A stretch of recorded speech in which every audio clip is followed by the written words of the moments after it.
letter O, as I mentioned in the video for letter N, is one of our easiest letters. It does not really have a serif, so it looks like there's less on the page because there is.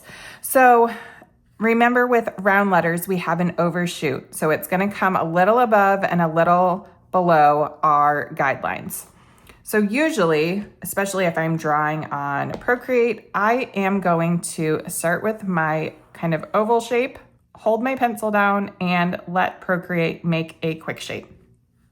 You can edit your ellipse if you need to move it a little, or you can just tap your arrow tool like that.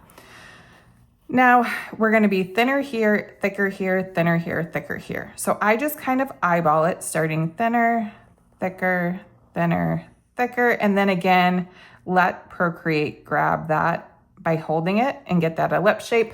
I can tap that again and adjust if I need to. It looks pretty good to me on the first shot, but you can also, if you need to adjust it, use that ribbon tool, select just that inner one, and that way if you're a little off center, you can move it around.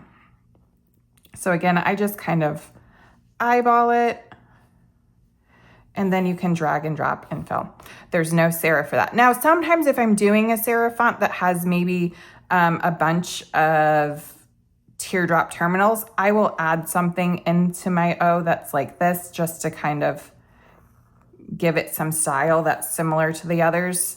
But that is completely optional.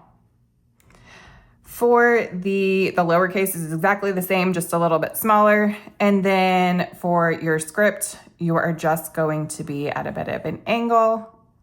So I usually will let Procreate do the work, and then I just thicken. So the big thing with the letter O, when you are doing traditional brush calligraphy, it's about, if this is noon and this is 1 o'clock, your weight usually starts around 1 o'clock when you are drawing one with a brush pen. And then I just like to, because we're working with a script and it usually connects to other letters, I'll go ahead and add my connector, because that would be, whatever your next letter is would go nicely into that. So same thing for the lowercase. And then you can see I crossed out add serifs on this one because letter O does not have any. So this one is super duper easy. And next up, we will move on to letter P.